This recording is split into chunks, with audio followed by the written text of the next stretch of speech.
Hello everyone, welcome to our show again. Last week's Happy Valley meeting was cancelled due to the typhoon and we did not have the beer garden chat as well. It is happy to see Steve and Joe again this week. Hello Steve, how are you? Hello there, how are you doing? Yeah, good. Happy to see you again. Yes, me too. Glad to be back, Shireen. Yes, how about you, Joe? How are you? I'm okay. I'm wearing the Everest shirt. It was a good weekend last weekend for Australian racing, also with the Caulfield Cup. So little weird results, but so far, I mean, I didn't think Nature Strip was going to win, and he won, so he proved me wrong. So.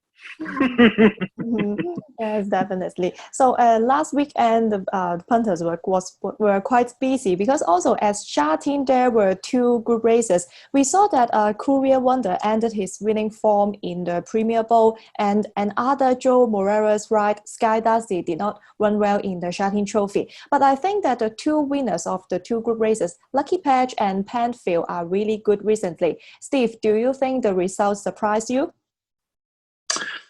It surprised me because I always try and say ignore the draw. You know, if a horse is drawn wide, pick the horse that you like best, and the draw will take care of itself. If the horse is good enough, you've seen time and time again, horses can win from anywhere.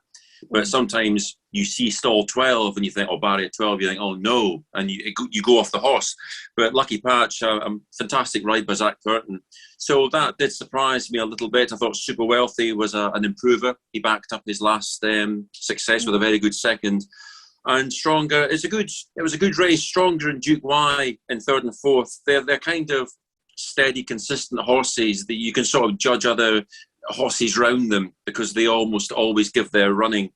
And Courier Wonder, I think it was his first run. I think we'll see a better horse to come. I'm not too disappointed in Courier Wonder. I think it's early days, and wishful thinker, computer patch, maybe getting a bit exposed now. They're not getting any younger.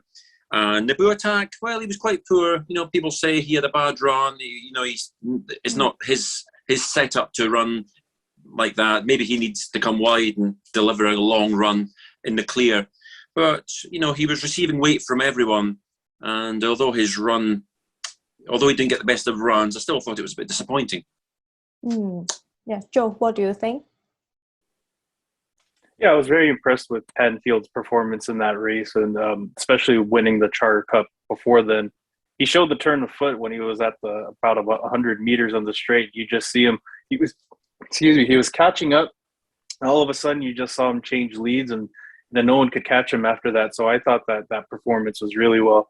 Was a little bit disappointed in the race before that, the other race with Sky Darcy, but and also Joe Morera's mount on that race.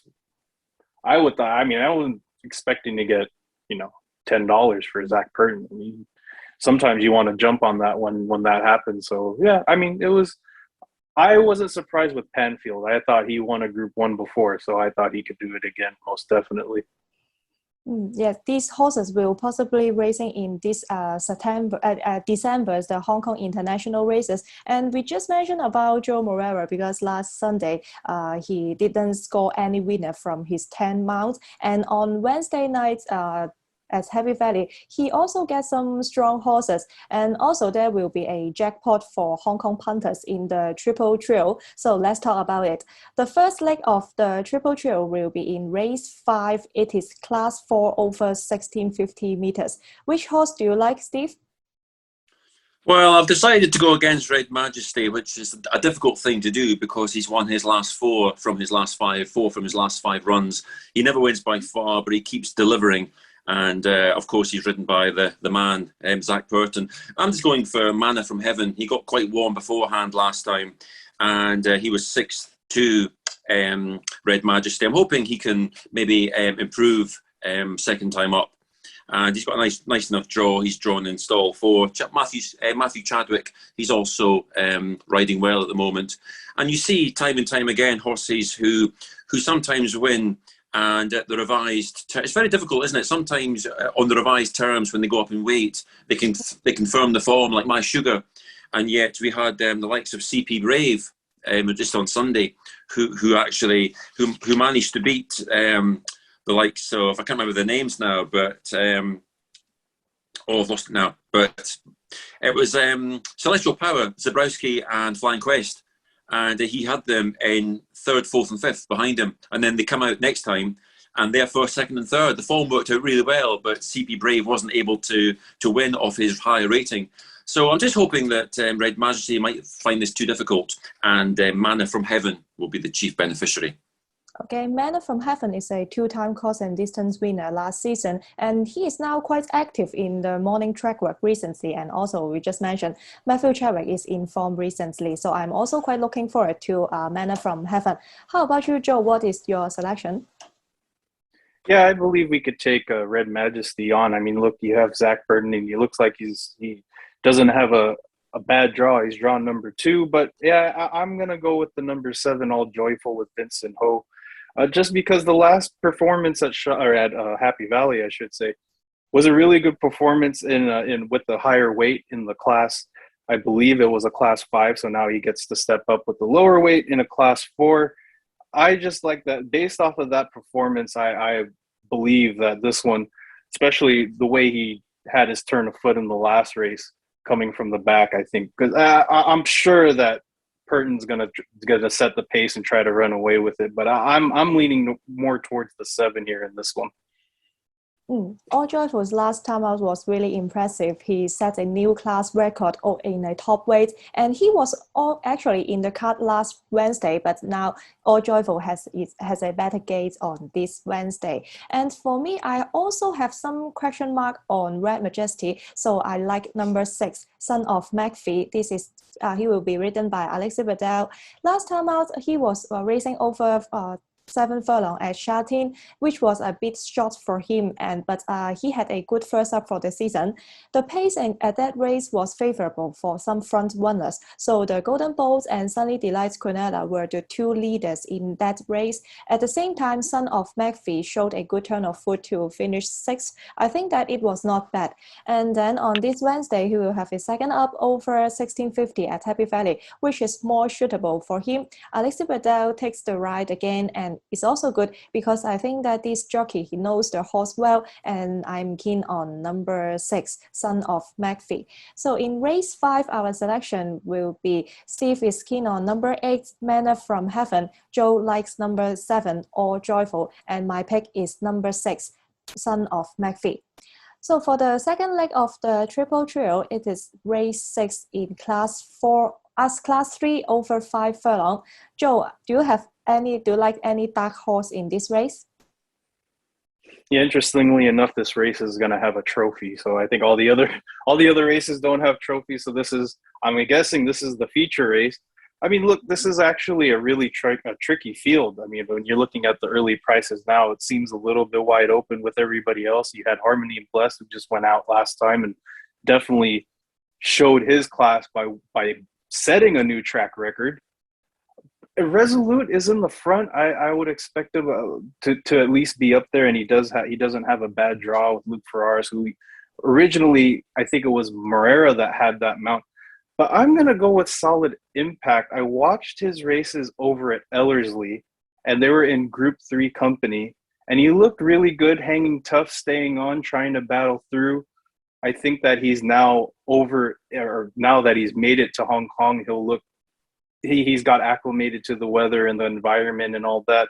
It is a really tricky race. I mean, if you look at it up and down, you can make a case for all of them. Sergeant Pepper will probably be up there too with Karis Teeton, and this is going to be his first run over in Happy Valley. So, I mean, I would go more towards a swooper or maybe a mid-pack horse. I would say Solid Impact would be the one for value here at $16 right now. Yeah, Solid Impact was named as explosively in New Zealand. He was a leader when he was racing in New Zealand. So I think that if this horse jumps fast, and he will have better chance under Chad Schofield. And how about you, Steve? Which horse do you like here? I decided to go for Harmony Fire. He was a very good third to Harmony and Bless last time. And actually in that race, I picked Harmony and Bless. I thought, I think there's a nice angle for Harmony and Bless when he's fresh. And of course, it was a very fast time, wasn't it, when he came out and won that race? So I just hope that Harmony and Fire, he'll strip fitter for the race. He's £6 better off with that horse. And he's also drawn slightly better. He's drawn 6. Harmony and Bless has drawn 9. And as Joe says, it's a tricky race. I mean, Harmony and Bless could well just push on from this and show his class and win again. But I'm just hoping that Harmony and Bless, he's 3 from 7, a 3-time winner this year, a progressive horse, lightly raced, improving, Jerry Chow, £3 off. And I'm hoping that he can turn the tables on Harmony and Bless. And of course, Sergeant Pepper returning after a 466-day absence and, a good chance. But I think he'll probably be better for the run. And Morera, Resolute, won very well last time, but maybe more to do this time to achieve the hat-trick. So yes, I'm hoping Harmony and Harmony Fire can win, but it's a very tough race to call. And I wouldn't be surprised if Harmony and Bless was to confirm the form, but you have to pick something. And I do like Harmony Fire. I think he's an improver. Yes, actually, I picked Harmony Fire last time out. That I was a bit disappointed of his performance, but I'm quite believe that he will be much more better on the second up, just like last season. Harmony Fire needs a warm up, and then he win in his second up in Hong Kong. But this time, I will go for number 2, Harmony and Blessed, and ridden by Zach Proden. He is quite a strong horse, just like we just mentioned. He is a last start winner over the same course and distance. Last time out, I think that he showed a fantastic sectional and finishing time to win, and now still racing in Class 3 is okay for him. Just a bit worried about jumping from gates number 9 and carrying the top weight this time, but we see that Zach Proden will ride this horse again. So I'm still confident on Harmony and Blessed. So in the second leg of the Triple Trail Race 6, our picks will be Steve likes number 4, Harmony Fire. Joe has his value bets here, that is number 5, Solid Impact, and I will go for number 2, Harmony and Blessed. And then let's move on to talking about the third leg of the Triple Trail, that is Race 7, Class 4 over 6 furlong. Steve, I know you have a best bet here, right? Yes, I decided to go against Stormtrooper, who looks like he's even money. And Stormtrooper getting closer to the target with Zach Burton. I went for Good Shot. He won on his second start in Hong Kong over course and distance. He's actually gone nothing from 13. He's gone a 13 race losing run since. But I like the horse. He switched stables at the end of last season, and he made an encouraging stable debut for Tony Cruz. And I'd be surprised if he doesn't go very, very close with Karis Teton, who was actually on the mark with successful cruise with California 10 at Shatin on Sunday. So I like this horse. I think he has a very nice chance. He's drawn in 3, and hopefully he can. I don't know why. I just not sure if Stormtrooper will win. He's obviously, third, second. It looks like he's building towards this win, and there's not much actually to put you off him. But you know what it's like in Hong Kong. You get surprises, and it wouldn't be a major surprise if Good Shot won. It's a very tricky race, of course. You'll have the likes of Whiskey Neat, who's been trying to win for significantly longer than Stormtrooper. He's now in 29 race maiden, and you can't discount him. But I prefer Whiskey Neat over 1,000 metres. And yes, Joyful Win, of course, holds claims as well. But he's twice won over 1,000 metres, not over 1,200. And he's drawn 12 for the second time. So it's not ideal. So for me, yes, Good Shot's my best bet. Yeah, sure. Karis Teton and Tony Cruz, this jockey-trainer partnership having quite good results recently. And I think that this horse is very competitive at the current rating of 48. And how about you, Joe? Which is your selection here? Yeah, I went against Stormtrooper as well. I mean, you're not going to get that much value with it, even money right now. You could take a shot with other horses in this one, like the one I'm going to pick here, which is Lucky Marinol. This one, I haven't seen that many fillies or mares, and this one's a mare, and she actually has had good performances in her last 4 starts. And when I watched Racing to Win with Maya, he was talking about how confident he was in this race. And also that this was his first win in the season was with her, and they're asking him, well, do you think the draw is going to be? And he's like, no, I know. I think draw number 10 is not going to be an issue for her because she does have good gate speed and she could get out there. And depending on if I have a best bet earlier in the program, which is Alloy King. So I think if Alloy King, because that was the horse, one of them beat the other. I don't remember which one beat the other, but they were both, and I think they're on that same form line. I think if Alloy King wins, then Marinol does definitely have a chance in this race because they're going to run off the pace as well. She is a fast horse, and I think she could overcome the draw. I would probably take a chance here as well. Horse number 9, Lucky Marinol, for this one each way. Lucky Marinol is the only mare that is racing in Hong Kong, and she is quite informed that she has quite good performance at Sha Tin recently. Usually, this kind of horses moving to Happy Valley would always have better class here. So I also think that she can overcome gate number 10.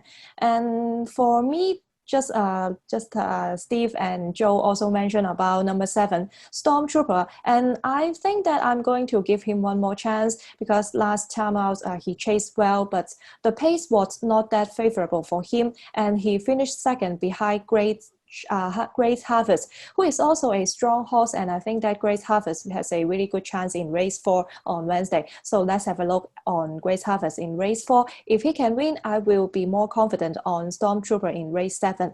Stormtrooper will jump from gate 1 this time. I guess that he will be more active in the beginning because he showed some good speed on his recent barrier trial. Maybe he will change a bit of his tactic to stay in the midfield or even stay in front in order to break maiden if you want to. So I'm quite looking forward to Stormtrooper under Zach Proton. So in the final leg of the Triple Trail, race 7, Steve has his best bet here. That is number 8, Good Shot. And Joe is keen on number 9, Lucky Marinol. And I like number 7, Stormtrooper. And so now let's talk about our best bets. Steve just mentioned that his best bet is in race 7, number 8, Good Shot. How about you, Joe? Can you talk more about your best bet in race 1? Yeah, in the opener, I took Alloy King with Alexia Hamlin up. Now, when I looked at the performances, he doesn't have that good of a track record at Sha Tin, but when he's went to Happy Valley, he looks like he likes Happy Valley. And against some of the horses that he's faced, you have, like, as I mentioned, Lucky Marinol, Telecom Missile, Spicy Grill, Kung Fu Tea. I mean, we mentioned all these horses in the past couple weeks that have had some good performances as well. I think that this one does have a chance in this race, especially with the speed. He does have good speed in the front, and he doesn't have a tricky barrier. He has barrier number 3. So based off of the performances and his sort of good track record at Happy Valley, I think that he could pull it off in the opener. Okay, so for me, my best bet will be in race 4, number 4, Great Harvest. I just talk about him because I think that Great Harvest is having a good form since last season, and I think that he can still score a winner in Class 4. Last time out was quite forgivable because he stayed wide without cover for the most of the time, and I'm going to give him one more chance because he will jump from a better gate on Wednesday. So my best bet on Wednesday is race 4, number 4, Great Harvest. And then for our long shot, Joe has his value bet in race 6, number 5, Solid Impact that he just mentioned. How about you, Steve? What is your best bet on Wednesday? Well, my best bet, my value bet is in race 2. I just wanted to say that I actually agree. Race 1, Alloy King, and also is it Great Harvest? I think Great Harvest is a very good chance as well. As you say, he's drawn 12 last time, which you can forgive, can't you, a wide draw. But yes, for me, the long shot, race number 2, he's 10 to 1, I think, in Britain. He's called Diamond Star. He's a nice horse. He's been dreadfully unlucky with the draw recently. In his last 9 runs, he's actually had barrier 12 on 5 occasions. That's a pretty dreadful, that's a grim statistic. Yeah. That's terrible. Yeah. Looking at the last 9, he's actually gone 12, 12, 3, 12, 12, 4, 11, 12, and 10. Dreadful. But as I say, it's over a mile. I like Diamond Star. I think he's an interesting horse. Alexis Bedell keeps the ride. And he's a nice looking individual. You know, you get horses that are kind of a basement mark. I remember Virtus Star, who actually racked up a 3-timer earlier this year off a basement rating of 21 and got out the hat trick. And I think Diamond Star could be similar. He's off a mark of 8:28. He's a nice looking individual. He ran well with Zach Burton last time and didn't get the clearest of runs. I think he's the sort that could just surprise at 10-1 when the last time I saw a price. Actually, in the race is Happy Jai Jai. Now, I picked him as an each way, I think, on this programme, and he was second at 24-1 last time. So I was happy and sad at the same time. But I think he could run well. But yes, Diamond Star, take out the draw, stock 12. It's not the end of the world. And I think he could run a big race for Alexis Bedell in race 2. Yes, so store 12 is a bit tricky, but I think that because Diamond Star will just carry 123 pounds, so and also he is a back marker, so the gate is not much a problem. And for me, I have my long shot in race 3, number 10, Everjoy. This 4-year-old is lightly raced because he will have a seasonal debut on Wednesday, but he has some good course and distance performance last season when he was 3-year-old. And after the summer break, I see that this horse is scoring up well, and he had 2 Berry trials. He showed that he is now getting more and more mature, and he is very likely to be the leader in race 3. So I believe that number 10, Everjoy, is now strong enough to keep till the end and win the race. So that's the end of our show today. Thank you, Steve and Joe, for your time, and also thank you everyone for watching. Good luck on Wednesday night. See you next week. Bye-bye. Bye-bye now.